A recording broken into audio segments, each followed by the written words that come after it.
Hello and welcome to Ageless Rock.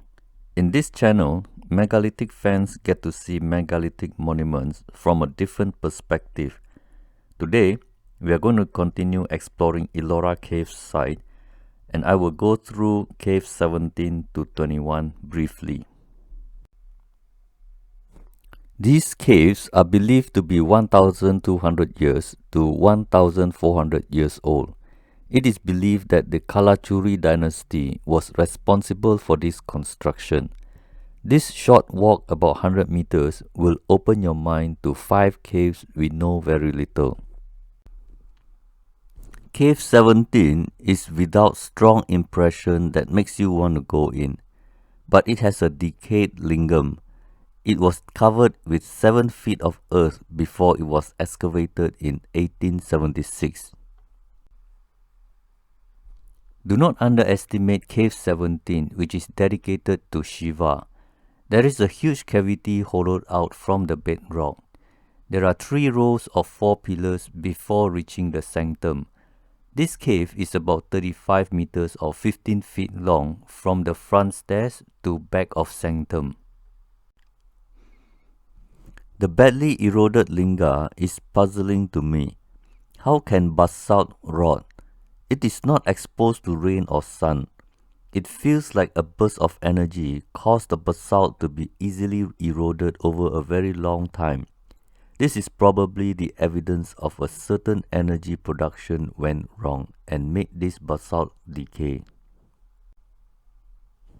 Cave 18 is to the left of 17 and is considered unfinished as it has nothing to see.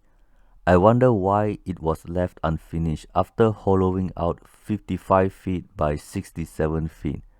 No one came in to carve relief. Everyone here were just busy dressing the walls, ceilings and pillars and then left without a trace. From an aerial view, it looks something like this. It feels like nothing much to see. But you have to be impressed by the work done prior to carving inside the bedrock. An enormous chunk of bedrock was removed to have an open sky. After an open sky front yard was created with a narrow entrance, the bedrock was hollowed out with 4 pillars in front and 2 pillars at the back before you can get to the sanctum. This cave is about 20 meters at the widest end and approximately 25 meters deep from the very front to the sanctum. Cave 19 is just next to Cave 18.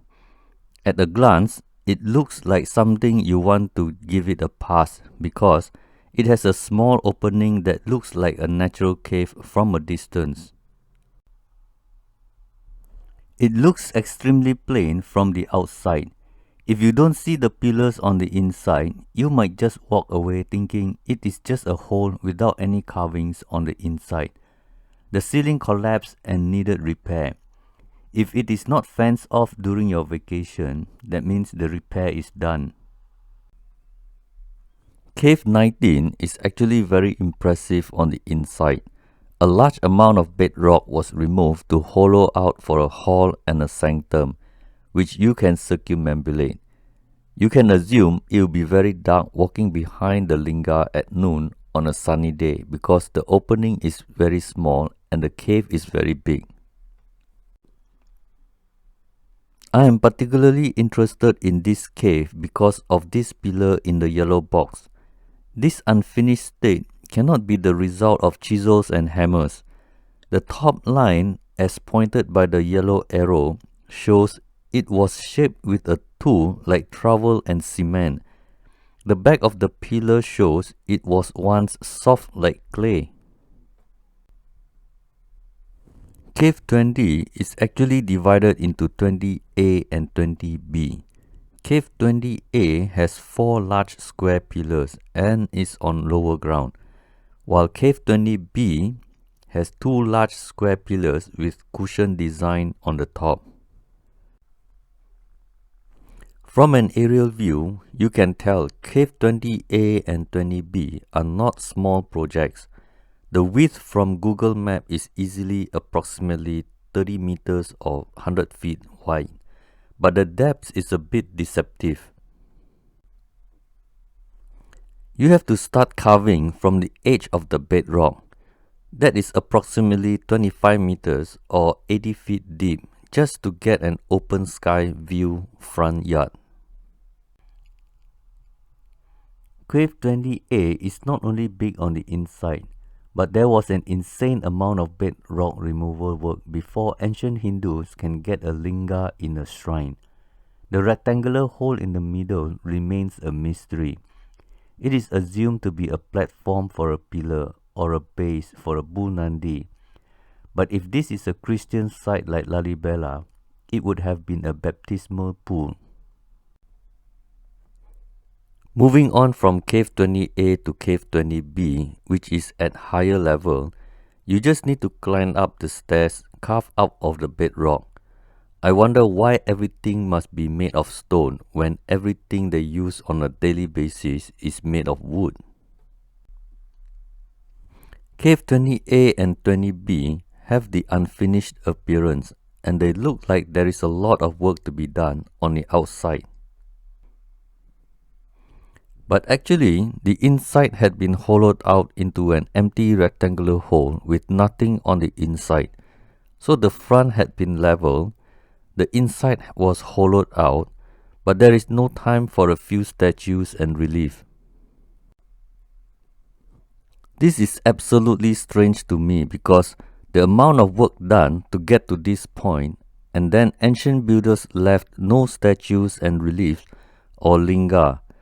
When you are inside, you probably cannot tell whether you are in India or Petra in Jordan. Cave 20B, on the other hand, was hollowed out with a linga in the sanctum. It seems like walking around the linga is an important part of the design. Otherwise, it would have been a waste of time because the back of the cave is definitely too dark to work on. Cave 20B front yard is bigger than Cave 20A. It has a block of stones in the middle no one knows anything about. It is believed to be for a bull Nandi, but it is too small. So they say it is a platform for a Nandi. But the entire temple is a monolithic structure. No one is going to carry a Nandi from another place. Cave 20B was hollowed out with the linga in the sanctum. It seems like walking around the linga is an important part of the design.